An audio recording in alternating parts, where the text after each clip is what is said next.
আসসালামু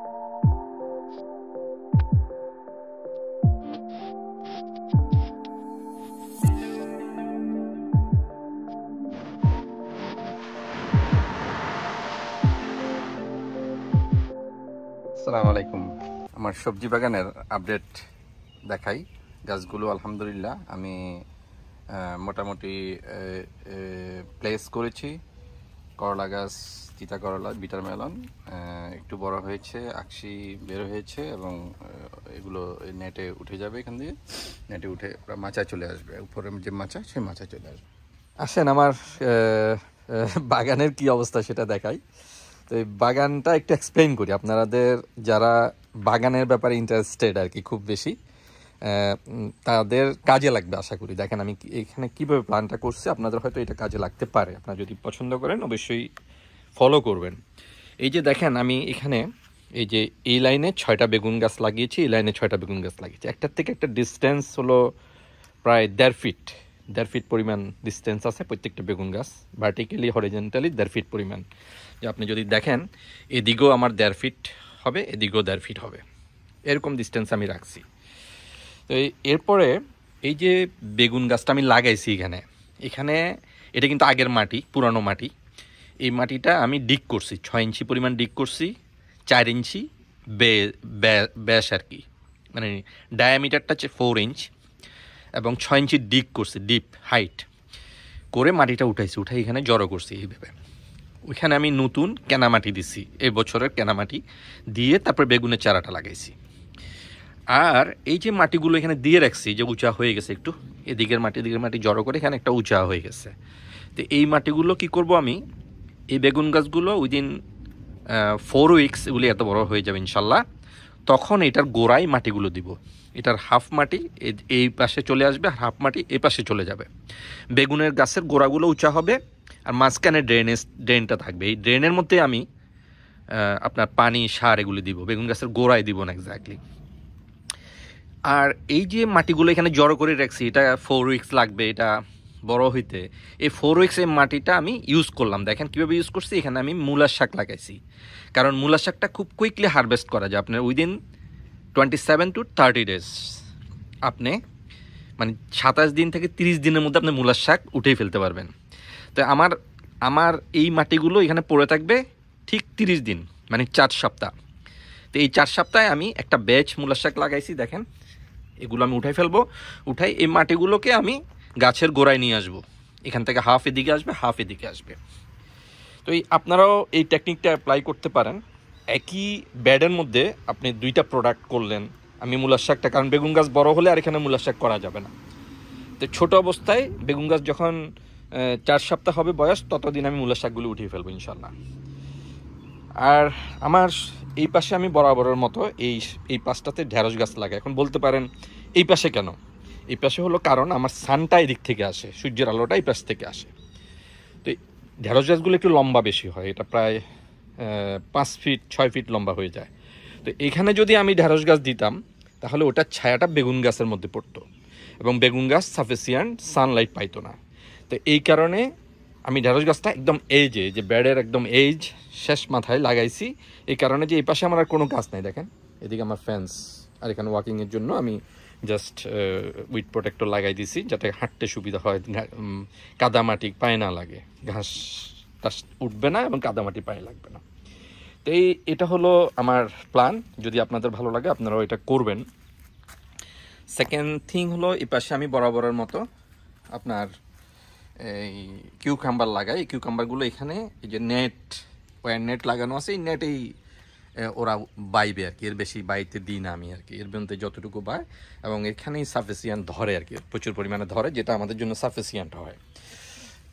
কিন্তু এবছর আমি একটা জিনিস লক্ষ্য করতেছি, দেখেন এই যে পাতাগুলোর মধ্যে একটা রাস্ট আসছে এবং রাস্ট হয়ে এটা হোল হয়ে যাচ্ছে। এটা এক ধরনের ফাঙ্গাল ইনফেকশন। এটা নিয়ে আমি একটু চিন্তিত। এটার জন্য আমি ওষুধ দিয়েছি আজকে যদিও, কিন্তু এই ওষুধটা থাকবে না, বৃষ্টি হচ্ছে গুড়ি, এই বৃষ্টিটা 2-3 দিন থাকবে, যার কারণে ওষুধটা চলে যাবে। তারপর আমি দিয়েছি যাতে এটা বেশি মানে বেড়ে না যায় আর কি, ওই কারণে এটা দিয়েছি। এবং এটা এখান থেকে এখানেও দেখেন এই যে বেগুন গাছের পাতার মধ্যেও দেখা যাচ্ছে একটা মানে এখানেও এটা স্প্রেড হচ্ছে। তো এই ইনশাল্লাহ সান রোদ উঠলেই আমি এগুলিতে আবার স্প্রে করব, আবার ফাঙ্গাল স্প্রে করব ইনশাল্লাহ। আশা করতেছি এটা আমি ট্যাকেল দিতে পারবো আল্লাহ যদি রহম করে। সেম জিনিসটা আমার লাউ গাছে হয়েছে। দেখেন লাউ গাছগুলো বড় হয়ে গেছিলো লাস্ট 2 ডেজ মধ্যে, 2 দিনের মধ্যে এগুলোর এই অবস্থা। দেখেন প্রত্যেকটা পাতা নষ্ট হয়ে গেছে লাউ গাছের, মনে হয় যে শিলা টিলা পড়ছে। দেখেন কিছু কিছু একদম ড্যামেজ হয়ে গেছে, এই যে দেখতে পাচ্ছেন, এটা ফাঙ্গাল ইনফেকশন। এই যে একটা ফাঙ্গাল ইনফেকশন। এই পাতাগুলো প্রথমে একটু কালচে হয়ে রাউন্ড শেপের, আস্তে আস্তে ওইটা ছিদ্র হয়ে যাবে, আস্তে আস্তে ব্রাউন হয়ে যাবে, ছিদ্র হয়ে যাবে। পুরো লাউ গাছ আমার নষ্ট হয়ে যাচ্ছে, একদম শেষ। কত বড় মানে হয়ে গেছে লাউ গাছগুলো। আল্লাহ যদি রহম করে আর কি, আমাকে যদি ওষুধটা কাজ করে তাহলে হয়তো লাউ হবে, নাহলে হয়তো আবার আমাকে চারা লাগাতে হবে। আর এখন তো মনে করেন টু লেট, কারণ এই লাউ গাছটার বয়স অলরেডি প্রায় 6 উইক, মানে 1.5 মাসের মতো হয়েছে। এটা যদি একটু বড় হয় ফুল আসবে, ফ্লাওয়ারিং হবে এটা। তো আলহামদুলিল্লাহ এখানে দেখেন আমার পাট শাক উঠছে। এই যে পাট শাকগুলো দেখেন, পাট শাকের 3-4 পাতা হয়েছে, 4 পাতা হয়েছে, ছোট ছোট এখনো, যদিও পাট শাকগুলো গ্রো হচ্ছে আস্তে আস্তে। এই পাশে আমার মূলা, এটা মূলা করেছি, এখানে মূলা হয়। এটা আপনার হোম ডিপো থেকে কিনেছি এই মূলাগুলো। এগুলো 27 ডেজে হারভেস্ট করা যায়, 30 ডেজের মধ্যে এটা ইনশাল্লাহ হারভেস্ট করা যাবে। এগুলি খাওয়ার উপযোগী হয়ে গেছে, আমি হয়তো আগামী 2-1 দিনের মধ্যে উঠিয়ে ফেলবো, এগুলি খাওয়া যাবে। এরপরে এখানে হলো আমার লাল শাকগুলো বড় হচ্ছে আস্তে আস্তে, এখানে ছোট। আর এই পাশে হলো আমার দেখতে পাচ্ছেন, এই পাশে হলো আমার সরিষা বা রাই পাতা, ব্রাউন মাস্টার্ড, যেটা ইয়েলোটা না, ইয়েলোটা খাওয়া যায় না, তিতা। এটা ব্রাউন মাস্টার্ড, এটা খুবই ঝাঁঝালো। এটা আমরা কাঁচা ভর্তা বানাই খাই, পেঁয়াজ দিয়ে, কাঁচামরিচ দিয়ে, ধনেপাতা দিয়ে। আবার রান্না করেও খাওয়া যায়, ডাল দিয়ে রান্না করেও খাওয়া যায়, দুইভাবে খাওয়া যায়। এখানে আমার কিছু রেড চেরি টমেটো, এগুলো 6টা আমি প্রতিবারই বাকেটে করি, এবছরও বাকেটে করেছি। তো এগুলো আপাতত এখানে আছে, কিন্তু আমি এখানে রাখবো না, এখান থেকে ইনশাল্লাহ মুভ করব আমি পরে। কোথায় মুভ করবো চিন্তা করতেছি আর কি। এগুলো হলো আমার রেড চেরি টমেটো। এখানে আমার স্ট্রবেরিগুলো মাটি টাটি দিয়েছি নতুন করে এবছর, এগুলো টবেই থাকে। উইন্টারে এগুলো বাইরে থাকে, এগুলো গাছগুলো মরে যায় কিন্তু শিকড়টা থেকে যায়। আবার সামার আসলে এগুলোর থেকে গ্রো করে গাছ। আজকে প্রায় 3 ইয়ার্স, এটা হলো 4th ইয়ার এগুলোর বয়স, এই টবেই আছে। একটা আমি এক্সটেনশন করেছি, শুধু একটা এক্সটেনশন করেছি, এখান থেকে যে নতুন বের হয় সেগুলো একটা এনে এখানে মুভ করেছি। বাট এই দুইটার বয়স হলো 4 বছর চলতেছে, এটার বয়স হলো 1 বছর, মানে এটা 2nd ইয়ার। এখানে আমি ধনিয়া পাতা বা সিলান্টো বলে এই দেশে, সিলান্টো কোরিয়ান্ডার লিফ যেটা বলেন, এই যে ধনিয়া পাতা মানে ফেলেছি, সেগুলো উঠেছে, সবগুলো উঠে নেই। কেন উঠে নাই আমি জানি না, আরও অনেক ফেলেছিলাম কিন্তু সব উঠে নেই, মোটামুটি উঠেছে, খাওয়া যাবে কিছুদিন। এখানে আমার কলমি শাকগুলো আমি বরাবর মতো বাকেটেই করি, এবছরও বাকেটে করেছি আলহামদুলিল্লাহ। এগুলো বড় সবগুলোই উঠেছে আলহামদুলিল্লাহ, মিস হয় নাই, হয়তো 1-2টা হয়তো মিস হইতে পারে, বাট মোটামুটি সবই উঠেছে কলমি শাকগুলো।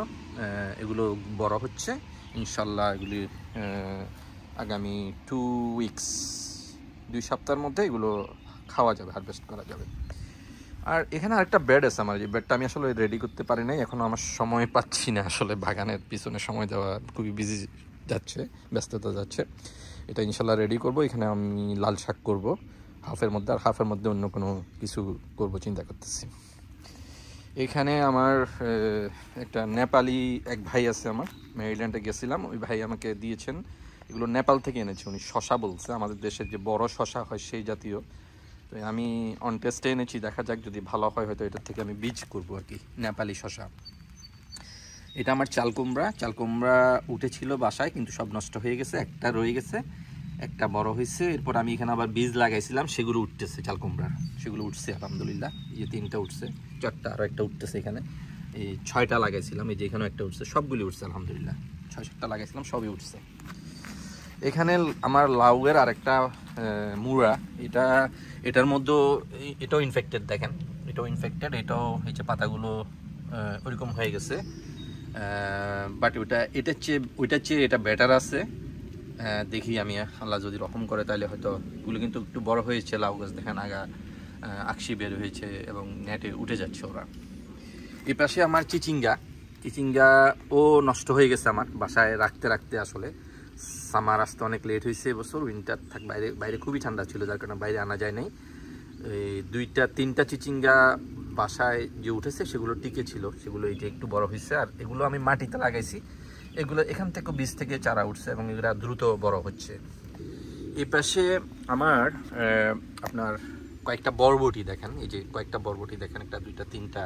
এই বরবটিটা এখানে বেশি এটা লম্বা হয় না, ওইখানে ঝোপের মতো হয় আর কি। এগুলো টবে করা যায়। বরবটিটা খুবই ভালো জাতের বরবটি, বেশ বড় বড় হয়, সুস্বাদু বরবটি, সাদা টাইপের একটু বরবটি, এবং প্রায় 1.5 ফিট লম্বা, 1 থেকে 1.5 ফিট লম্বা হয়, মোটা, বেশ ভালো।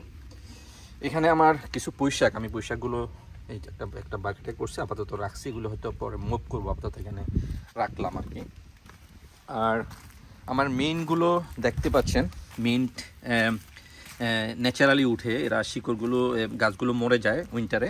আবার যখনই সামার আসে একটু পানি পায়, তখনই একদম খুবই সুন্দর দেখেন, খুবই সুন্দর মিন্ট হয়েছে। এগুলো আমি ছিঁড়ে নিয়ে যাব, এই মিন্টগুলো। এই যে আগাটা, নরম আগাটা এতটুকু, হ্যাঁ, ছিঁড়ে নিয়ে এটাকে ওয়াশ করে এটাকে বাসায় ড্রাই করব। বাসায় এটাকে ওয়াশ করে পানিটা ঝরিয়ে একটা ট্রেতে দিয়ে রেখে দিব, উপরে কোথাও উঠিয়ে সেলফের মধ্যে। দেখা যাবে যে 1-1.5 মাসের মধ্যে এগুলো একদম ড্রাই হয়ে গেছে, মসমস হয়ে গেছে। তখন এটাকে গুঁড়ো করে আমরা একটা কন্টেনারে রেখে দিই এবং সারা বছর আমরা এটা ইউজ করি। আর বাসায় ছায়ার মধ্যে আপনি যদি ড্রাই করেন তাহলে একটা জিনিস ভালো, সেটা হলো আপনার এই যে কালারটা নষ্ট হবে না। কিন্তু আপনি যদি সান ড্রাই করেন তাহলে কিন্তু কালার নষ্ট হয়ে যায়, এটা কালো হয়ে যাবে। বাসায় করলে এটা কিন্তু গ্রিন থাকবে, একদম মোটামুটি গ্রিনই থাকে, ডার্ক গ্রিন হয়ে যায়, বাট এবং ফ্লেভারটাও ভালো থাকে বাসায় করলে। এখানে আমার এডিশনাল কিছু চারা ছিল আপনার পুঁইশাকের, সেগুলো আমি এখানে লাগিয়ে দিয়েছি মাটিতে, দেখা যাক কী হয়। তারপরে আমার কিছু বরবটি আর কি, এগুলো বরবটি। এই যে বরবটিগুলো, এখানে 2 জাতের বরবটি। এই পাশে যেটা দেখছেন এটা হলো স্পারাগাস বরবটি, অনেক বড় হয়, প্রায় 2 ফিট লম্বা। আর এটা হলো রেড আর কি, রেড না ঠিক, একটু এটাকে কী বলে, লালচে কালার, লালচে একদম রেড না ঠিক, এটা কালারটা আমি মনে করতে পারছি না। ওই লাল বরবটি যেটাকে বলে আর কি, সেটাই, কিন্তু লাল না এটা, একটু গাঢ় টাইপের আর কি, খয়েরিও না, কালারটা আমার এক্স্যাক্টলি আমি নামটা মনে পড়ছে না, ওই বরবটি। আর এখানে আমার আরও 2 জাতের বরবটি আছে, সেটা হলো এটা। এখানে একটা বরবটি হলো, একটা হলো সাদা বরবটি, একটা হলো গ্রিন বরবটি। সাদাটা একটু আর্লিয়ার, এটা ফ্লাওয়ারিং হয়, হারভেস্টিং করা যায়, আর গ্রিনটা একটু লেটে হয়। এখানে আমি লোইস থেকে একটা টমেটোর চারা এনেছিলাম, এটাকে বলে আর্লি গার্ল বলে, এটা খুব আর্লি, এটা ফ্লাওয়ারিং হয় এবং হয়েছে আলহামদুলিল্লাহ, টমেটোও ধরেছে। এটা হলো লোইসের টমেটো। এটা কিন্তু আমি সাপোজ 6 ইঞ্চি একটা চারা আনছিলাম আর কি, 6 ইঞ্চি। এটা কিন্তু অল্প সময়ের মধ্যে এটা বেশ বড় হয়ে গেছে, উইদিন 3 উইকস, মানে অনেক বড় হয়ে গেছে এটা আলহামদুলিল্লাহ। তারপরে এখানে আমার আরেকটা ব্যাড, এই ব্যাডে আমি সবসময় টমেটো করি, কিন্তু এই বছর আমি টমেটোটা এখান থেকে মুভ করেছি। এখানে আমি মরিচের চারা লাগিয়েছি নতুন করে, যে 2টা লাইন মরিচের চারা দেখতে পাচ্ছেন। আর এখানে মাঝখানে মিডলে এটা ওয়াকিংয়ের জন্য থাকবে। আর এই পাশে আমি ঢ্যাঁড়স লাগাবো, 18টা ঢ্যাঁড়স লাগাবো। এখন আমি মাটি রেডি করতে পারি নাই, ইনশাল্লাহ আগামী সপ্তাহের মধ্যে এটা ইনশাল্লাহ ঢ্যাঁড়সের বীজ লাগাবো, বুনবো আর কি। এখানে এটা হলো আমার লেবু গাছ, এগুলোর বয়স প্রায় 3-4 বছর হয়ে গেছে, জানি না কখনো ধরবে কি না লেবু, যদি দেখি আরও 2-1 বছর দেখবো, তারপর হয়তো ফেলে দিব। এদিকে আমার এই ব্যাডে আমি নর্মালি ঢ্যাঁড়স লাগাই এই পাশে, আর এই পাশে আমি কাঁচামরিচ করি। কিন্তু এবার এখানে আমি টমেটো নিয়ে আসছি, এখানে 12টা 24টা টমেটো লাগাইছি, 12টা বিফ, 12টা চেরি টমেটো, আর এখানে 12টা বেগুনের চারা, সবুজ বেগুন। আর আমার সিমের অবস্থা এরকম, সিম গাছগুলো বড় হয়েছে, কিন্তু মনে হচ্ছে এগুলোকেও ভাইরাস অ্যাটাক করেছে, আমি জানি না এবছর কেন এত ভাইরাস অ্যাটাক করতেছে, ওয়েদারের কারণেও হইতে পারে। এটা আমার বারপ্লেস কিউকাম্বার, গতবারও আমি এখানে করেছিলাম, এবছরও করেছি। এগুলো আলহামদুলিল্লাহ এগুলো বড় হয়ে গেছে, এবং উপরে উঠে যাচ্ছে আর কি। এখানে আমি মিষ্টি কুমড়ার অনেক জাতের প্রায় পাঁচটা ভ্যারাইটির মিষ্টি কুমড়া লাগিয়েছি এবং চারাগুলো আলহামদুলিল্লাহ উঠেছে। এখানেও আর কিছু মিষ্টি কুমড়া, এগুলো বাসাই করেছিলাম, কিছু নষ্ট হয়ে গেছে, তারপর আমি মাটিতে পুঁতে দেওয়ার পর দেখলাম যে একটু প্রাণ ফিরে পেয়েছে এবং একটু একটু বড় হচ্ছে। তো আমার মরিচের মেইন বেড, এখানে 54টা মরিচের চারা লাগাইছি আমি এখানে। এগুলো হলো থাই চিলির চারা আর কি। থাই চিলি, এটার থেকেই আমরা মূলত মরিচ সংগ্রহ করি বেশি সবচেয়ে। লয়েস থেকে একটা বেল পেপার বা ক্যাপসিকাম কিনেছি, প্রতিবারই আমি একটাই কিনি, একটাতেই যথেষ্ট, অনেক প্রচুর পরিমাণে ধরে আলহামদুলিল্লাহ, আল্লাহ বারাকা দেন, প্রচুর পরিমাণে ধরে। এবং আমরা বেশি বেল পেপার খাই না, একটু পাস্তা টাস্তা করলে তখন এটা, বা পিৎজা বানাইলে, পাস্তা রান্না করলে তখন এটা ইউজ করি আমরা। নর্মালি আমরা বেল পেপার খুব একটা খাই না। আলহামদুলিল্লাহ এটা তো বেল পেপার ধরা শুরু হয়েছে, দেখাই আপনাদেরকে। এই যে দেখেন, এই যে বেল পেপার ধরা শুরু হয়েছে এটা, কিন্তু বেল পেপারের শেপগুলো কেমন আমি বুঝতেছি না, এগুলি চ্যাপটা মিষ্টি কুমড়ার মতো। আমার ঘাসের যে বীজ ফেলেছি সে বীজগুলো উঠেছে আলহামদুলিল্লাহ, প্রচুর বীজ দেখা যাচ্ছে যে এগুলো জার্মিনেশন হয়েছে। এবং ইনশাল্লাহ আগামী 2 উইকসের মধ্যে এগুলো হয়তো মানে ভরে যাবে আর কি, বীজে ঘাসে ভরে যাবে। গাছটা এখন যে মাটি মাটি দেখছেন ওইটা দেখবেন না, সবুজ ঘাস হয়ে যাবে তখন মানে ব্যাকইয়ার্ডটা ঘাস না থাকলে আসলে সুন্দর লাগে না, দেখেন কেমন ডেজার্ট মনে হচ্ছে। এদিকে ঠিক আছে, এদিকে কিছু আছে, এদিকে বেশ কিছু ঘাস নষ্ট হয়েছে, তার কারণে আমি ঘাসের সিডস ফেলেছি এবং সেগুলো জার্মিনেশন হয়েছে। এই যে অলরেডি জার্মিনেশন হয়েছে এগুলো, এই যে প্রচুর উঠতেছে আর কি। ইনশাল্লাহ এই আজকের মতো এখানেই ইতি টানি। ইনশাল্লাহ গাছগুলো একটু বড় হলে তখন আরেকটা আপডেট দিব। সে পর্যন্ত সবাই ভালো থাকেন, আবার দেখা হবে অন্য কোনো ভিডিওতে। ধন্যবাদ সবাইকে। আসসালামু আলাইকুম রহমতুল্লাহি ওয়া বারাকাতুহু।